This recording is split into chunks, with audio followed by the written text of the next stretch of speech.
India गठबंधन की बैठक में समाजवादी पार्टी की तरफ से कोई शामिल नहीं हुआ। लखनऊ में समाजवादी पार्टी ऑफिस में प्रवक्ताओं की बैठक में अखिलेश यादव ने कहा कि हमें किसी भी परिस्थिति के लिए तैयार रहना चाहिए। हमने गठबंधन में हमेशा सबका सम्मान किया।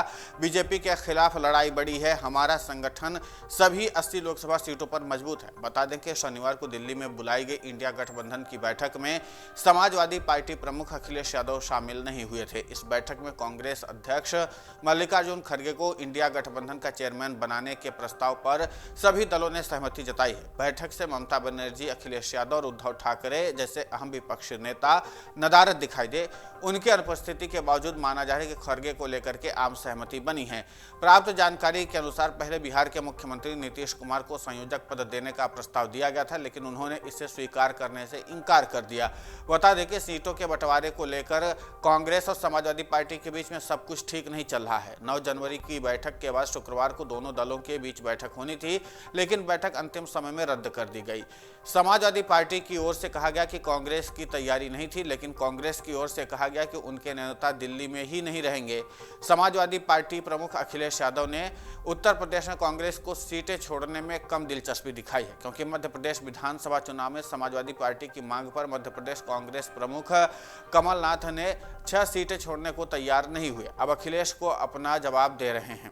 बीएसपी प्रमुख मायावती को इंडिया गठबंधन में शामिल करने की कवायद से भी अखिलेश यादव खुश नहीं बताए जा रहे हैं। इसी तरह से पश्चिम बंगाल में भी तृणमूल के नेतृत्व के साथ भी कांग्रेस का तालमेल नहीं बैठ रहा है। इसके अलावा कांग्रेस ने दिल्ली और पंजाब में अरविंद केजरीवाल की पार्टी आम आदमी पार्टी से भी गठबंधन नहीं किया है, क्योंकि कांग्रेस दिल्ली में कुल 4 सीटों पर लड़ना चाहती है। आप नेतृत्व कांग्रेस के लिए इतनी सीटें छोड़ने को तैयार नहीं है।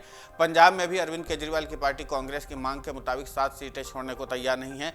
इतना ही नहीं, आम आदमी पार्टी गोवा, गुजरात और हरियाणा में भी चुनाव लड़ना चाह रहे। विपक्षी दलों के गठबंधन इंडिया में संयोजक की नियुक्ति अभी तक नहीं हो सकी। इसको लेकर के गठबंधन के अंदर लगातार मंथन चल रहा है। बिहार के मुख्यमंत्री जनता दल यूनाइटेड के नेता नीतीश कुमार ने संयोजक बनने से मना कर दिया है। कयासों के दौर के बीच राष्ट्रवादी कांग्रेस पार्टी के अध्यक्ष शरद पवार ने आज शनिवार को कहा कि इंडिया गठबंधन के सदस्यों के बीच संयोजक की नियुक्ति को लेकर के किसी तरह का कोई विवाद नहीं है, लेकिन उन्होंने ये भी कहा कि कुछ महीनों में होने वाले लोकसभा चुनाव के लिए किसी चेहरे को पेश करने की जरूरत नहीं है, क्योंकि नेता कोई भी हो सकता है। चुनाव परिणाम घोषित होने के बाद नेता चुना जाएगा।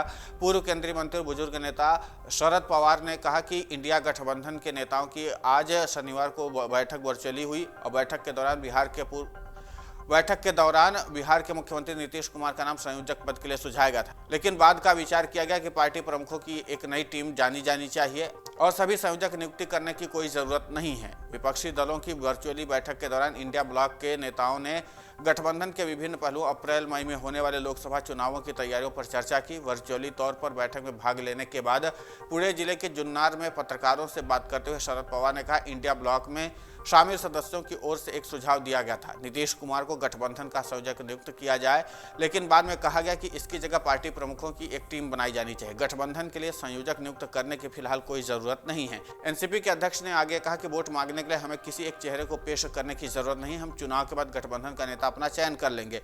साल 1977 के चुनाव में मोरारजी देसाई को विपक्ष की ओर से प्रधानमंत्री के चेहरे के रूप में पेश नहीं किया गया था। पूर्व रक्षा मंत्री ने कहा कि एक सकारात्मक संदेश है कि कई पार्टियां एक साथ आ रही हैं। शरद पवार ने कहा कि वो पूरी वर्चुअली बैठक में शामिल नहीं रह सके, क्योंकि उन्हें पहले से तय कुछ कार्यक्रमों में शामिल होना था। उम्मीदवारों के चयन के बारे में उन्होंने कहा कि उम्मीदवारों को लेकर के कोई चर्चा नहीं हुई है, हम सीट बंटवारे पर चर्चा करेंगे। महाराष्ट्र में लोकसभा सीटों के लिए सीट बंटवारे पर चर्चा हुई और इसे अंतिम रूप दिए जाने के बाद इस बारे में ऐलान करेंगे। इंडिया ब्लॉक की बैठक में आगामी कार्यक्रमों में नीतियों के बारे में शरद पवार ने कहा कि यह फैसला किया गया है कि इसको लेकर के एक समिति बनाई जाएगी जो पूरे देश में सहयोगी दलों की संयुक्त रैलियां आयोजित करने में फैसला करेगी। राम मंदिर के मुद्दे पर शरद पवार ने कहा कि अयोध्या में राम मंदिर का कोई विरोध नहीं करता है, लेकिन जिस मंदिर का निर्माण अभी पूरा नहीं हुआ है उसमें प्राण प्रतिष्ठा समारोह आयोजित करने के लिए राजनीतिक मकसद पर सवाल उठाया जा रहा है। जाहिर सी बात है कि शरद पवार हो या अखिलेश यादव हो, ये सब कुछ अभी जो तालमेल बैठाने की बातें कही जा रही, इनमें कई सारे पेच अभी बाकी हैं। अगर आप ये वीडियो YouTube पर देख रहे हैं तो हमारे चैनल को सब्सक्राइब करें और बेल आइकन को दबाना ना भूलें। अगर आप Facebook पर ये वीडियो देख रहे हैं तो हमारे पेज को लाइक करें।